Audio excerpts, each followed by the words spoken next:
Hello everyone. तो आज हम स्टार्ट करते हैं। बाकी जो क्वेश्चन बचे थे हमारे, कल हमने सॉल्व किए थे 1 to 8 तक। अभी 8 से आगे सॉल्व करने वाले हैं हम 9, 10, 11, 12, 13, 14 एंड 15। ठीक है, तो चलो देखते हैं। पहले 9th क्वेश्चन करते हैं, बाकी वीडियो के बाद में बात करेंगे। कल हमने देख लिए थे क्वेश्चन नंबर 8 तक। अगर उसमें कुछ ना समझ में आया हो तो कमेंट करके बता सकते हो या मेरे को कांटेक्ट कर सकते हो, मैं उनको दोबारा समझा दूंगा। ठीक है, आज चलते हैं हम क्वेश्चन नंबर 9 पे। क्वेश्चन नंबर 9 में वो क्या कह रहा है? क्वेश्चन नंबर 9 में कह रहा है find x if x -5 -1 into 1 0 2 0 2 1 2 0 3। This is the 3 into 3 matrix and then x4 1 all right is equal to is zero. हमको x की वैल्यू फाइंड करनी है। ओके, तो पहले ये वाला और ये वाला मैट्रिक्स की मल्टीप्लाई कर देते हैं। तो मल्टीप्लाई वैलिड है कि नहीं वो देखने के लिए क्या है, 1 into 3 का 1/3 का मैट्रिक्स है, ये 3/3 का मैट्रिक्स है, मतलब लास्ट डिजिट सेम है, यानी मल्टीप्लिकेशन पॉसिबल है। और इनको मल्टीप्लाई करने के बाद ऑर्डर क्या आएगा? वो ऑर्डर आएगा 1 into 3 का। तो हमको जो ऑर्डर मिलेगा मल्टीप्लाई करके वो मिलेगा 1/3 की मैट्रिक्स मिलेगी। ठीक है, तो इसको मल्टीप्लाई करते हैं तो आ जाएगा x0 -2। ऑल राइट, अगला 0 -10। नेक्स्ट मिलेगा 2x -5 और -3।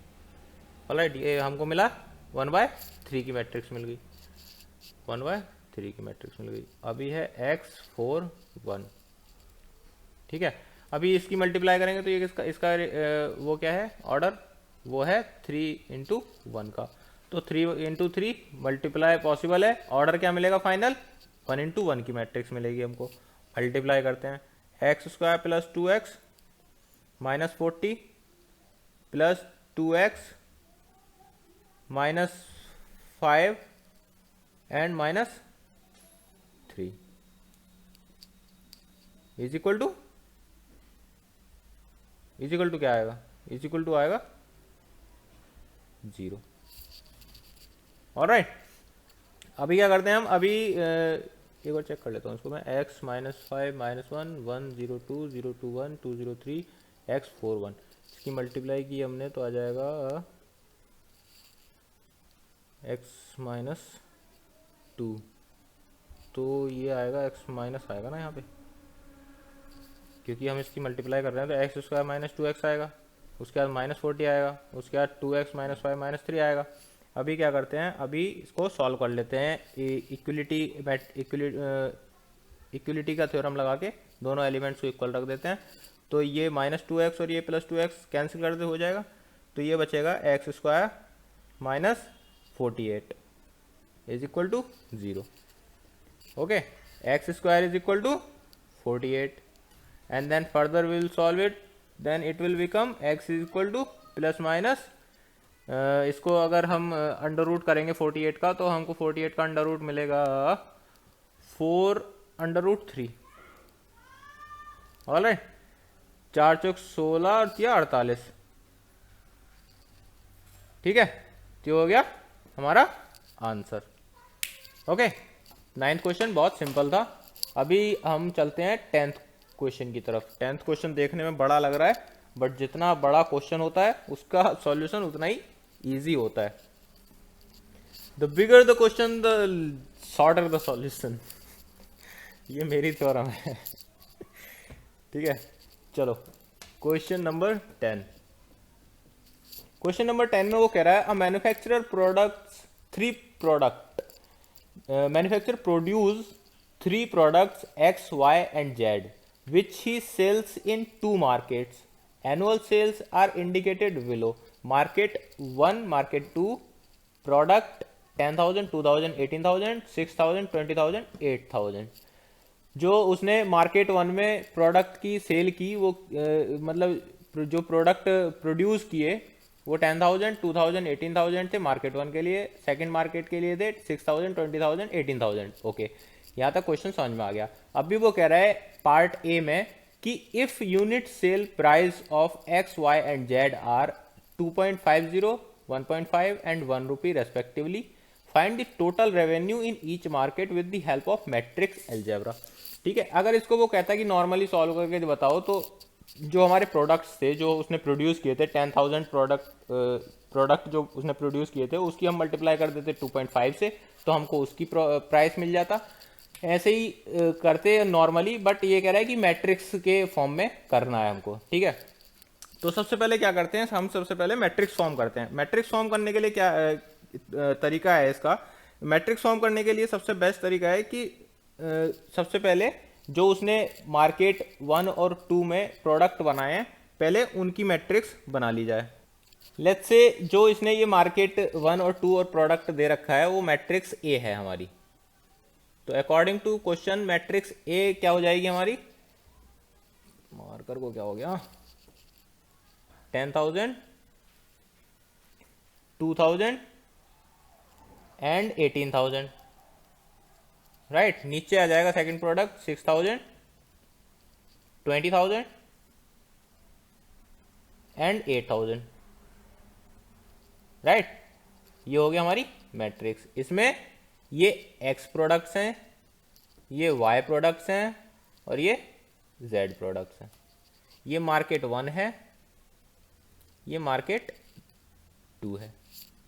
कोई दिक्कत? जैसे उसने दे रखी थी टेबल, वैसे हमने टेबल मैट्रिक्स की फॉर्म में कर ली। इसका क्या ऑर्डर क्या आ गया इसका? 2 इंटू 3, 2 इंटू 3 की मैट्रिक्स आ गई। अभी क्या करते हैं, अभी जो उसने प्राइस दे रखे हैं, अभी उस प्राइस को मैट्रिक्स के फॉर्म में करते हैं। ठीक है, अभी पार्ट ए आ जाएगा हमारा। पार्ट ए में क्या कह रहा है कि जो सेल प्राइस की जो मैट्रिक्स है वो क्या होगी? Sale price matrix. Sale price matrix को हम कॉलम मैट्रिक्स की फॉर्म में कर लेते हैं, क्योंकि हमको मल्टीप्लाई करना पड़ेगा, तो मल्टीप्लाई करने के लिए देखना पड़ता है। तो ये आ जाएगा 2.5, 1.5 और 1। ये x का प्राइस है, ये y का प्राइस है और ये z का प्राइस है। इसका ऑर्डर क्या आ गया? इसका ऑर्डर आ गया 3 इंटू 1। ऑलराइट, ये आ गया। अभी इसको हम, वो कह रहा है कि टोटल रेवेन्यू ईयर का वो जो है हमको बताना है, तो इन दोनों को मल्टीप्लाई कर देंगे तो हमको टोटल रेवेन्यू मिल जाएगा। इन दोनों को मल्टीप्लाई कैसे करेंगे? इन दोनों को मल्टीप्लाई करने के लिए आ जाएगा रेवेन्यू इज इक्वल टू क्या हो जाएगा? रेवेन्यू इज इक्वल टू हो जाएगा sale price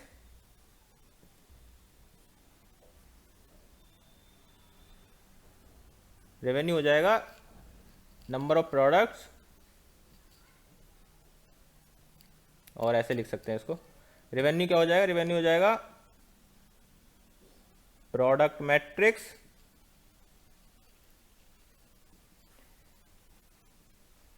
into sale matrix, यही तो हो जाएगा। तो प्रोडक्ट मैट्रिक्स क्या थी हमारी? 10,000, 2,000, 18,000, 6,000, 20,000, 8,000। और सेल मैट्रिक्स क्या थी इसकी मल्टीप्लाई करेंगे तो? सेल मैट्रिक्स थी 2.5, 1.5 और 1। ऑलराइट, हम इसकी अब मल्टीप्लाई करेंगे।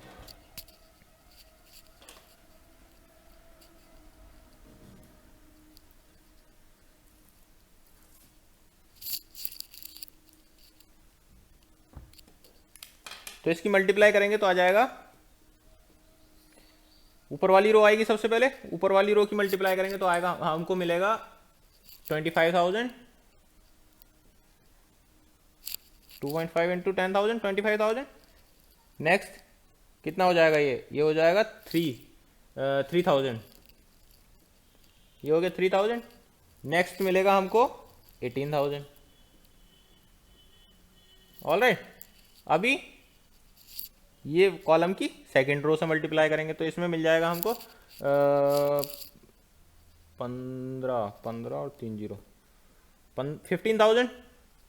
ऑलराइट, 1.5 इंटू 20,000, ये हो जाएगा हमारा 30,000, 30,000। ऑलराइट, ये 8,000 और ये प्लस में है सारे, मैं भूल गया था लगाना, क्योंकि हम ये वाले कॉलम की पूरी रो से मल्टीप्लाई कर रहे हैं तो हमको सारे प्लस में मिलेंगे। ऑलराइट, अभी आ जाएगा, इन दोनों को ऐड कर देंगे, इन दोनों का सम, दोनों जो रो हैं हमारी उनका सम कर देंगे, तो उनका सम कितना मिलेगा हमको, इनका सम मिलेगा 25, 21 और 25 कितना हो जाएगा 46, 46,000, 46,000। ऑल राइट, नेक्स्ट में क्या हो जाएगा 45, 45 और 8 53, 53,000। ऑल राइट, ये मिल गया हमको। तो इस ये क्या मिला हमको, ये मिला 46,000 जो मिला वो revenue of market 1।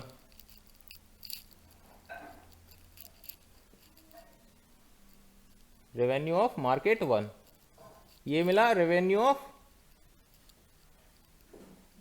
Market 2। Alright, तो ये हो गया हमारा पहला पार्ट। अभी आता है सेकंड पार्ट। सेकंड पार्ट में वो कह रहा है कि if the unit cost of the above 3 accommodations are 2, 1 and 50 paisa respectively, find the gross profit. Okay, तो जो उसने ऊपर जो ये प्रोडक्ट उसने इधर जो प्रोडक्ट थे मार्केट 1 और मार्केट 2 के लिए जो प्रोडक्ट उसने बनाए थे 10,000, 2,000, 18,000, तो उनको प्रोड्यूस करने में जो उसका कॉस्ट आ रहा था, उसका कॉस्ट आ रहा था per unit 2 rupees, 1 rupees and 50 पैसे। तो इसका मैं पार्ट बी में मैट्रिक्स बनाते हैं इसकी, तो इसका लिखता हूं मैं यूनिट कॉस्ट। यूनिट कॉस्ट कितनी आ रही थी, यूनिट कॉस्ट आ रही थी 2 रुपीज़, 1 रुपीज़ और 0.5 रुपीज़। ऑलराइट, ये आ रही थी एक्स की, ये आ रही थी वाई की और ये आ रही थी जेड की, ये उसको कॉस्ट पड़ रही थी।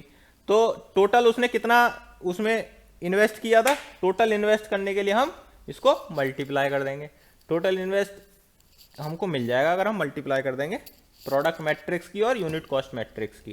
ठीक है, टोटल कॉस्ट मिल जाएगी हमको 10,000, यह आ जाएगा 2,000, यह आ जाएगा 18,000, 6,000, 20,000, 8,000 और इसकी हम मल्टीप्लाई करेंगे यूनिट कॉस्ट से। यूनिट कॉस्ट है हमारी 2, 1 और 0.5। ऑलराइट, ये आ जाएगा 20,000, ये आ जाएगा 2,000 और ये आ जाएगा 9,000। ऑलराइट, नेक्स्ट में 12,000 प्लस 20,000 प्लस 4,000। ऑलराइट, तो हमको कितना मिला, हमको मिला 20, 90, 29 और 2 31। 31,000 का ये हुआ कॉस्ट और ये इसकी कॉस्ट कितनी हुई 12 और 20 कितना 32, 32 और 4 36। इसकी कॉस्ट हुई 36,000। मार्केट 1 के लिए total cost, market 1 total cost ये आ गया मार्केट 2 टोटल कॉस्ट। ऑलराइट, अब भी वो कह रहा है कि हमको प्रॉफिट बताना है, उसने कितना किया ग्रॉस प्रॉफिट। तो ग्रॉस प्रॉफिट जो उसने सेल प्राइस था हमारा, टोटल रेवेन्यू था वो माइनस टोटल कॉस्ट कितना उसने इन्वेस्ट किया था। ठीक है, तो प्रॉफिट आ जाएगा हमारा, प्रॉफिट आ जाएगा कौन सा, रेवेन्यू मैट्रिक्स जो हमने अभी फर्स्ट पार्ट में निकाली थी, revenue matrix minus cost matrix. Alright, तो रेवेन्यू मैट्रिक्स कितनी आई थी हमारी, रेवेन्यू मैट्रिक्स आई थी 46,000 और कितनी थी 53 या 53,000 माइनस 31,000 और 36,000। ऑलराइट, इसको माइनस करेंगे तो कितना मिलेगा हमको 15,000 और ये मिलेगा 17,000। ऑलराइट, तो टोटल प्रॉफिट कितना हुआ, ये तो मार्केट 1 का प्रॉफिट हो गया, मार्केट 1 का प्रॉफिट हो गया, ये मार्केट 2 का प्रॉफिट हो गया। ऑलराइट, अभी टोटल प्रॉफिट कितना हुआ हमारा टोटल प्रॉफिट हुआ, अगर हम मार्केट 1 के प्रॉफिट को और मार्केट 2 के प्रॉफिट को ऐड कर देते हैं, यानी 15,000 प्लस 17,000, तो हमको टोटल प्रॉफिट मिल जाएगा 32,000। मतलब उसका पूरे ईयर का ही earned a profit of 32,000 in the year. Okay, ये हो गया 10th क्वेश्चन। अभी आते हैं हम क्वेश्चन नंबर 11 पे। क्वेश्चन नंबर 11 में वो कह रहा है कि find x matrix so that x 1 2 3 4 5 6 is equal to -7 -8 -9 2 4 6। तो इन मैट्रिक्स का ऑर्डर क्या क्या है? इसका ऑर्डर है 2 इंटू 3, इसका ऑर्डर है 2 इंटू 3। ओके, तो हमको ये मैट्रिक्स का सबसे पहले तो ये मैट्रिक्स तो हमको फाइंड करनी है, बट उससे पहले हमको इस मैट्रिक्स का ऑर्डर फाइंड करना है। हमको इस मैट्रिक्स का ऑर्डर फाइंड करना है ताकि हम इसके एलिमेंट्स को सपोज कर सकें, ए बी सी डी या जो भी जितने भी एलिमेंट्स होंगे उनके फॉर्म में, अननोन्स की फॉर्म में हम इसको मैट्रिक्स को फॉर्म कर सकें। उसके लिए हमको इसका ऑर्डर फाइंड करना है। तो ऑर्डर फाइंड करने के लिए क्या करेंगे, इन दोनों की मल्टीप्लिकेशन तभी पॉसिबल है जब इस मैट्रिक्स का कॉलम जो है वो 2 होंगे, राइट। तो एक्स मैट्रिक्स के जो कॉलम होंगे वो कितने होंगे? 2।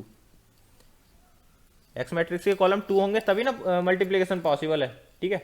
इसकी रो 2 है, इसके कॉलम 2 होंगे तभी मल्टीप्लिकेशन पॉसिबल होगी, ठीक है। अभी बात आती है रो की। रो कितनी होनी चाहिए एक्स मैट्रिक्स में? रो कितनी होनी चाहिए ताकि ये 2 इंटू 3 की मैट्रिक्स का प्रोड्यूस करे, ठीक है। हमने देखा था कि कोई दो मैट्रिक्स का प्रोडक्ट जो है तभी पॉसिबल होता है जब पहले के कॉलम और दूसरी की रो सेम हो, और जो प्रोडक्ट आता है वो आता है पहले की रो और लास्ट के कॉलम। मतलब कि पहले की रो सेम हो और लास्ट के कॉलम सेम हो, तो हमको प्रोडक्ट वही मिलता, मतलब पहले की रो और लास्ट का जो कॉलम जितने होते हैं उसमें मैट्रिक्स में, उसके फॉर्म में हमको मैट्रिक्स मिलती है। जैसे 2 इंटू 3 की फॉर्म में मैं हमको प्रोडक्ट मिला, तो इसमें 3 कॉलम है, तो हम जो जिस मैट्रिक्स से मल्टीप्लाई हो रही है उसमें हम ऑफकोर्स 100% 2 रोज होंगी। तो ये मैट्रिक्स कितने की आ गई हमारी? एक्स मैट्रिक्स 2 इंटू 2 की। अभी एक्स मैट्रिक्स 2 इंटू 2 की आई, उसको हम सपोज कर लेते हैं। जैसे लेट से एक्स मैट्रिक्स क्या है? A B C and D. X matrix मिल गया ए बी सी डी की फॉर्म में। अभी क्या करते हैं, अभी इसकी वैल्यू जो है वो पुट कर देते हैं। वैल्यू पुट करेंगे तो आ जाएगा a B C D,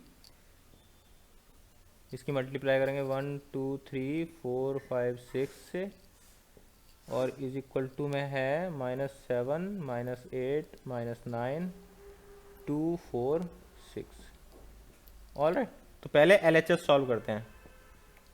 LHS solve करेंगे तो इसको मल्टीप्लाई करेंगे तो हमको मिलेगा ये कॉलम और फर्स्ट रो, मतलब a प्लस 4v, मिला। अभी ये कॉलम और first row 2a plus 5b, next मिलेगा हमको 3a प्लस 6b, ठीक है। नीचे c plus 4d, 2c plus 5d, और ये लास्ट वाला मिलेगा 3c plus 6d। Okay, LHS हमको ये मिल गया। अभी LHS और RHS दोनों बराबर हैं, तो इक्वलिटी ऑफ मैट्रिक्स की थ्योरम लगा के इसमें और इसके दोनों के एलिमेंट्स हम इक्वल रख देते हैं। अभी दोनों के एलिमेंट्स हम इक्वल रखेंगे तो ये आ जाएगा, हमको मिलेगा a plus 4b is equal to क्या मिलेगा? -7, इक्वेशन 1। दूसरा मिलेगा 2a plus 5b is equal to मिलेगा -8, सेकेंड इक्वेशन। फिर मिलेगा 3a plus 6b is equal to -9। इसमें क्या करता हूँ मैं, इस वाली इक्वेशन में 3 कॉमन ले लेता हूँ, पूरी इक्वेशन को 3 से डिवाइड कर देता हूँ, तो ये आ जाएगा a plus 2b is equal to -3। ये हो गई हमारी थर्ड इक्वेशन। ऑलराइट, फिर आएगा c plus 4d is equal to 2, fourth equation. फिर आएगा 2c plus 5d is equal to 4, 5, equation number 5। फिर आएगा 3c plus 6d is equal to 6। ये आ गई 6 इक्वेशन। लिखने से पहले मैं इसको और 3 से मल्टीप्लाई कर 3 से डिवाइड कर देता हूँ, तो आ जाएगा c plus 2d is equal to 2। ये आ गई हमारी 6th इक्वेशन। तो इनमें से कोई भी दो इक्वेशन ए और बी वाली और कोई भी दो इक्वेशन सी और डी वाली ले लेते हैं हम, और उससे ए और बी की वैल्यू मिल जाएगी हमको, क्योंकि 4 अननोन है, 4 ही इक्वेशन चाहिए हमको, 6 इक्वेशंस का कोई यूज नहीं है। ठीक है, तो हम क्या करते हैं, हम इसमें ये वाली दो इक्वेशन लेते हैं, फर्स्ट और 3। ठीक है, और इधर लेते हैं हम फोर्थ और 6th। ठीक है, अभी इक्वेशन 1 और इक्वेशन 3 में क्या है, a plus 2b is equal to -3, a plus 4b is equal to -7। तो अगर हम दोनों इक्वेशन को सब्ट्रैक्ट कर दें तो हमको a एलिमिनेट हो जाएगा और b के टर्म में हमको मिल जाएगी। फ्रॉम इक्वेशन 1 एंड 3 हमको मिलेगा 2b इज इक्वल टू -4। तो b इज इक्वल टू क्या मिलेगा हमको, -2।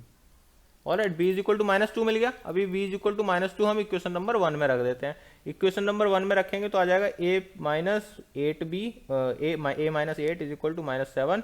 a इज इक्वल टू मिल गया हमको 1। दो टर्म मिल गए हमको। अभी करते हैं from equation 4 and 6। From equation 4 and 6 again eliminate करेंगे, सब्ट्रैक्ट कर देते हैं, तो आ जाएगा 2d इज इक्वल टू, ये 2 है तो वो भी उधर 0 हो जाएगा, तो 0 हो जाएगा। d इज इक्वल टू मिल जाएगा हमको 2, oh sorry 0। d is equal to 0 मिल जाएगा, तो c इज इक्वल टू क्या हो जाएगा, c इज इक्वल टू हो जाएगा 2। ठीक है, ये हमको मिल गए एलिमेंट्स।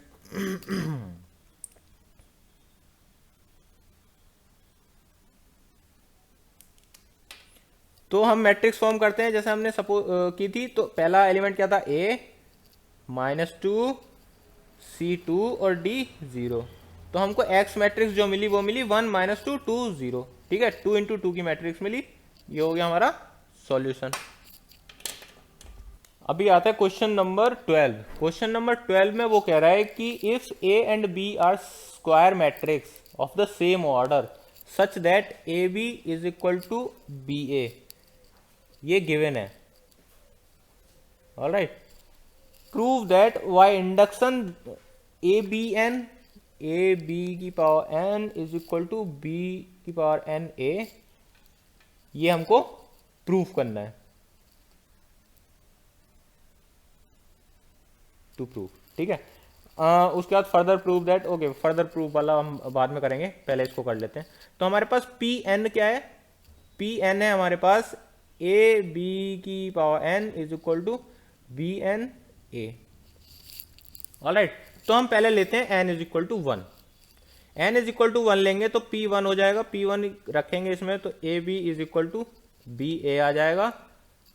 ये इक्वेशन इसको छोड़ो, ऐसे ही रहने देता हूं, गिवन ये आ गया। So it's true as it is given in the question. ठीक है, ये क्वेश्चन में गिवन है कि ये इज इक्वल टू ये है, तो ये प्रूफ हो गया n इज इक्वल टू 1 के लिए। ठीक है, अभी let's say n is equal to k is true, तो क्या आ जाएगा हमारे पास, p k is equal to a b की power k is equal to b k a, ये आ जाएगा हमारे पास। ठीक है, ये हो गई हमारी इक्वेशन, ये हो गई इक्वेशन 1, ये हो गई इक्वेशन नंबर 2। अभी अगर हम n is equal to k plus 1 इसमें रख के, मतलब p k प्लस 1 अगर प्रूफ कर दें कि p k प्लस 1 इसको सेटिस्फाई कर रहा है, तब हमको ये मिल जाएगा कि हाँ ये ऑल नेचुरल नंबर्स के लिए ये वैलिड है।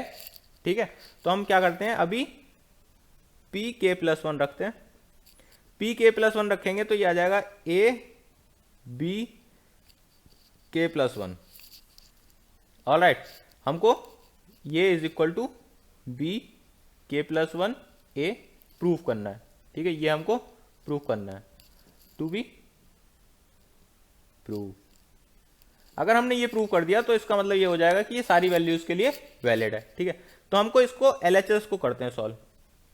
ठीक है, LHS सॉल्व करेंगे तो इसको हम कैसे लिख सकते हैं, इसको लिख सकते हैं हम a b की पावर k और b ऐसा लिख सकते हैं ना इसको। इसके बाद क्या करेंगे हम, जो हमको इक्वेशन 2 से मिलेगा, इक्वेशन 2 से हमको क्या मिल रहा है, ए बी के इज इक्वल टू बी के ए मिल रहा है हमको। ए बी के जो ये जो ए बी के है वो बी के ए के बराबर है। ठीक है, तो हम फ्रॉम इक्वेशन 2, एक सेकंड मैं ऊपर वाला रफ कर देता हूँ and then will move forward.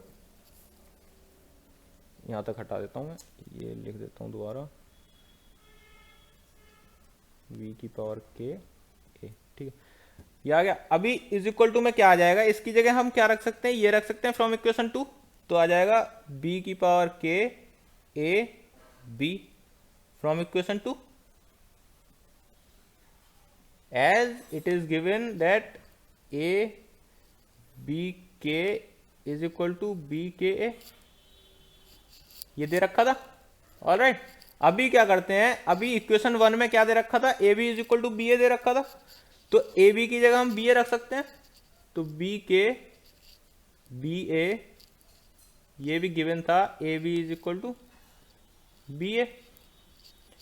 अभी बी और की पावर 1 और बी की पावर के ऐड हो जाएंगे तो बी के प्लस 1 ए हो जाएगा, which is equal to R H S.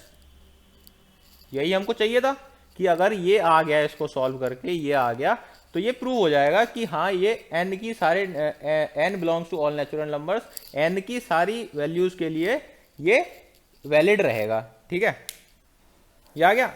So why the principle of mathematics induction, why the principle of mathematics induction A B n is equal to b to the power n a is true for all natural numbers। ये हो गया हमारा proof. अभी कह रहा है कि further prove that A B की power n is equal to, अभी हमको फर्दर प्रूव करना है कि ए बी की power n is equal to A N B N. ये प्रूव करना है n belongs to all natural numbers. ठीक है, then again will prove p1 के लिए n इज इक्वल टू 1 के लिए प्रूव करेंगे। सबसे पहले n इज इक्वल टू 1 के लिए प्रूव करेंगे तो ये आ जाएगा a B is equal to a b, right, which is true, क्योंकि ऑलरेडी क्वेश्चन में गिवन था। अभी लेट्स सपोज कि n is equal to k के लिए भी प्रूव कर रहा है ये, तो p के रखेंगे हम p के रखेंगे तो ए बी की पावर k आ जाएगी और ए के बी के आ जाएगा। ठीक है, ये हो गई इक्वेशन नंबर 1। इक्वेशन 2 ले लेते हैं इसको, ये इक्वेशन 2 हो गई। ऑलराइट, अभी अगर हम k प्लस 1 के लिए अगर इसको प्रूव कर सके तो फिर से वही प्रूव हो जाएगा कि हाँ ये सारी नेचुरल नंबर्स के लिए वैलिड रहेगा। ठीक है, तो क्या करते हैं, इसको हम अब n इज इक्वल टू के प्लस 1 लेके प्रूव करते हैं। ऑलराइट, अभी n इज इक्वल टू के प्लस 1 के लिए प्रूव करते हैं, तो आ जाएगा p के प्लस 1, p के प्लस 1 कितना हो जाएगा, ए बी के प्लस 1 इज इक्वल टू ए के प्लस 1 और बी के प्लस 1। ये हमको प्रूफ करना है। तो LHS ले लेते हैं। सबसे पहले LHS लेंगे तो इसको हम कैसे लिख सकते हैं, ए बी की पावर के और ए बी, ऐसे लिख सकते हैं ना इसको हम।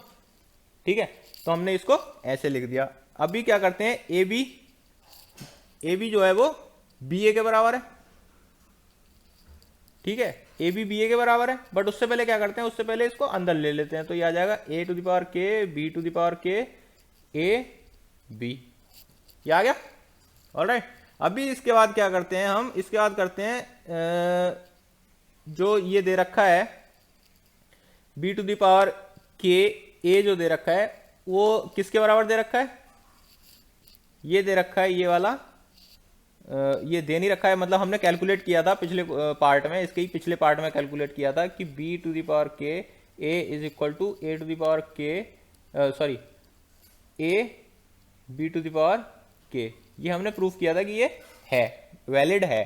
ठीक है, तो अभी इसको हम इसकी जगह रख देते हैं, तो ये आ जाएगा a to the power k यहाँ से आ जाएगा a b to the power k और b, ये आ गया। अभी नेक्स्ट स्टेप में दोनों को ऐड कर देते हैं, a k plus one b k plus one is equal to RHS, यही हमको प्रूव करना था, ये आ गया। Then again we will say that by the principle of induction of mathematics, principle of mathematics induction, ये आ गया। ठीक है, तो ये n is equal to k plus one के लिए भी ट्रू हो गया, ट्रू, राइट। तो अभी हम क्या कह सकते हैं, अभी कह सकते हैं by the principle of mathematics induction A b to the power n is equal to A N B n for all natural numbers when n belongs to all natural numbers, ये भी हो गया। ठीक है, अभी आता है question number 13।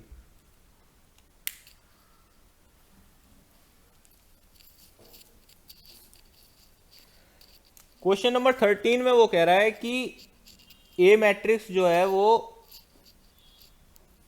Alpha beta gamma and minus alpha such that A square is equal to I. ठीक है, देन हमको फॉर्म करनी है इक्वेशन कि वो कौन से पार्ट से ए बी सी डी कौन सा जो ऑप्शन है वो राइट है। ठीक है, तो ए स्क्वायर क्या हो जाएगा, alpha beta gamma minus alpha, इसकी मल्टीप्लाई करेंगे again, alpha beta gamma minus alpha is equal to 1001। Alright, अभी इसको किया हमने alpha square plus beta gamma और ये आ जाएगा beta alpha minus beta alpha. Alright, अभी इस नीचे से करेंगे तो alpha gamma minus alpha gamma और ये वाली नीचे करेंगे तो आ जाएगा बीटा गामा और प्लस अल्फा स्क्वायर, ये आ गया इज इक्वल टू 1001। अभी दोनों ये फर्दर सॉल्व करेंगे तो आ जाएगा alpha square plus beta gamma, ये जीरो आ जाएगा, ये जीरो आ जाएगा, ये आ जाएगा beta gamma plus alpha square is equal to 1001। Equality of matrix लगाएंगे इसमें तो एलिमेंट बराबर रखेंगे तो alpha square plus beta gamma is equal to 1, ये मिला हमको। ठीक है, अभी इसको क्या करना है उसके टर्म में लिखना है तो ये आ जाएगा 1 minus alpha square minus beta gamma is equal to 0, ये हमको मिल जाएगा। ये किसके बराबर, कौन सा ऑप्शन सही है इसके अकॉर्डिंग, इसके अकॉर्डिंग ऑप्शन सही है option number C. So option number C is the right answer. Alright, अभी आता है क्वेश्चन नंबर 14। क्वेश्चन नंबर 14 में वो कह रहा है कि if the matrix A matrix जो है वो बोथ सिमेट्रिक, मतलब A transpose is equal to A and skew symmetric, मतलब A transpose is equal to minus A, मतलब एक मैट्रिक्स जो है ए वो सिमेट्रिक भी है और स्क्यू सिमेट्रिक भी है।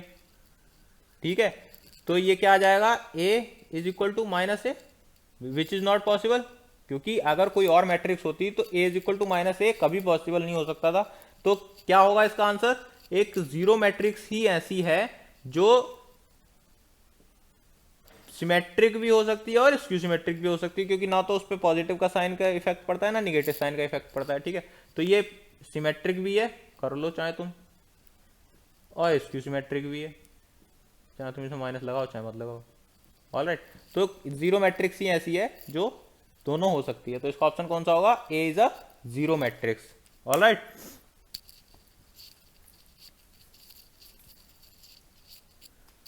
अभी आता है क्वेश्चन नंबर 15। क्वेश्चन नंबर 15 में वो कह रहा है कि if A is a square matrix such that A square is equal to A, then I plus A की क्यूब क्या, ए की cube minus 7 is equal to क्या होगा।